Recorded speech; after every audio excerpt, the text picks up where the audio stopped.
59363. I thought it was 59359. That's what I always sent the mail to. That's what I thought. They changed.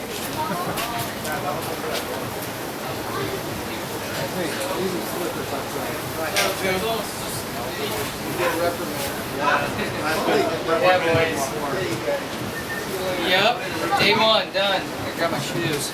I love it. I love it. Who shot that? Sato. Oh, Sato, man. Yeah. Here we are. It's been a while since I walked up these stairs. Yeah, I'll tell you. They kept a lot of these old. So this paint. This one, yeah. That was the one. Right. This was my mom's picture. I forgot about this one.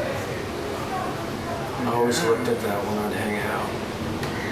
Hey, look at those studs, huh? Yeah, looking good, huh? Sucking it in. Hey, here we go. That's what we were talking about. The new crew. Oh, there he is, standing in the tube. Bonsai Films. That was it.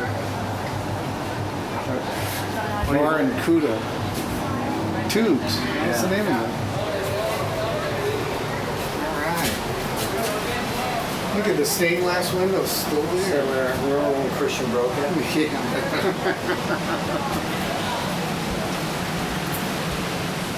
Wow. Changed, huh? Yeah. This is Bruce's room now. Boy, the view hasn't changed, so has it? Look at that. This is it. So let's go have a seat and watch it. Okay.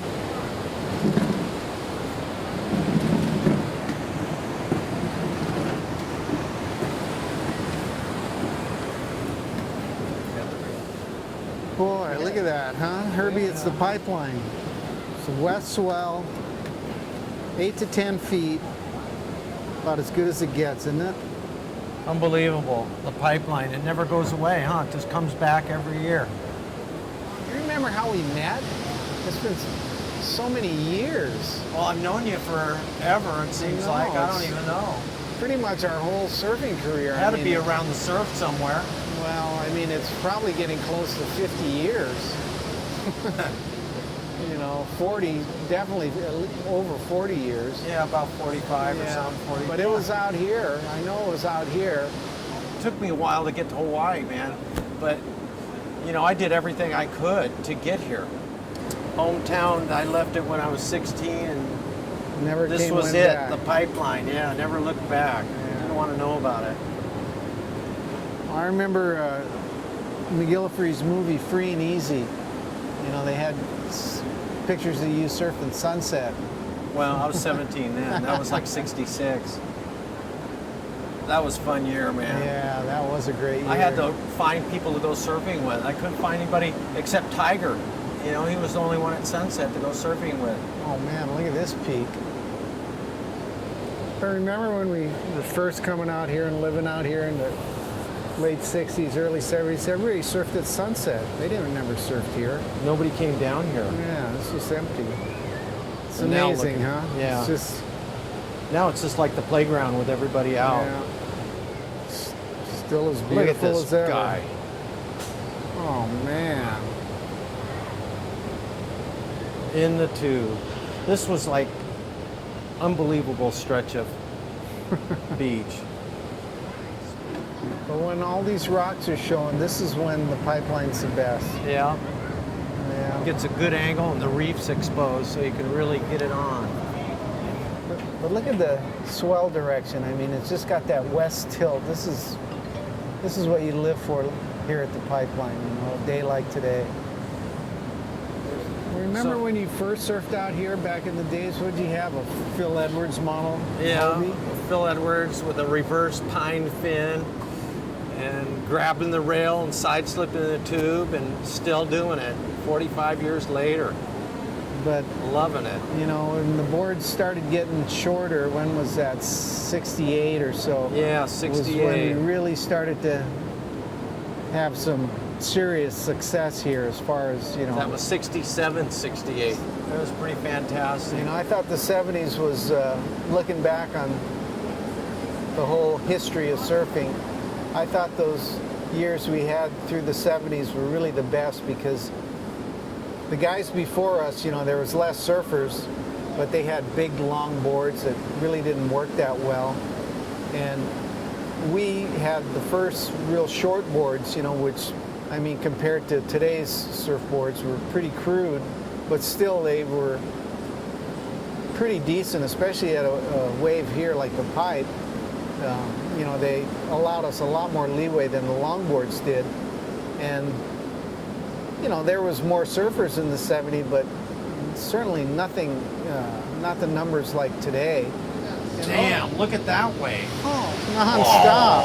Oh. I remember the first contests out here, when they were getting contests, weren't really contests, they were like expression sessions. You know, they had the first expression session in '69 and it got too big and we all went to Maui. I remember that, yeah. And then the next year they had a pretty good session out here at the Pipe, and it was a day very similar to today too, the size-wise, and you know, it started out, it was a little rough, and as the day went on, it got better and better. And I remember Tom Stone and I were in the last heat of that day, and we were just loving it because, you know, out of all the guys, there were 24 guys invited to the expression session. Not really any of them were surfing the Pipeline consistently, except for, well, Rory was just, I think he was 16 years old, and he had a good showing that day, but Tom Stone and I were, you know, guys who would, every time it was good, we were out here, and even when it wasn't good. So we were loving that. And then the next day, it dropped a little bit and cleaned up. It was just beautiful Pipeline. And they made a decision in the morning that, well, we're going to go and move the expression session to sunset. And, you know, that in the beginning, the whole thing was to have it at the Pipeline.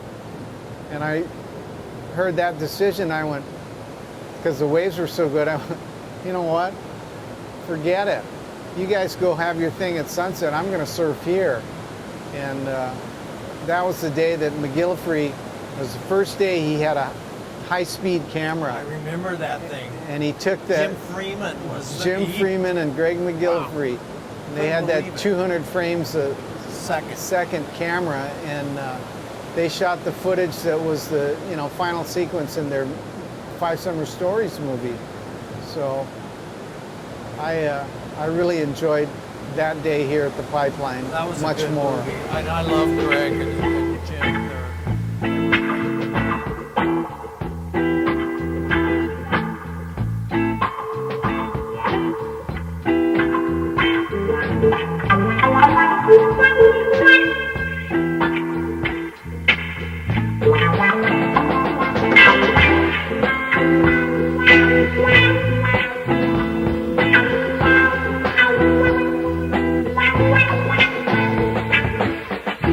Wow.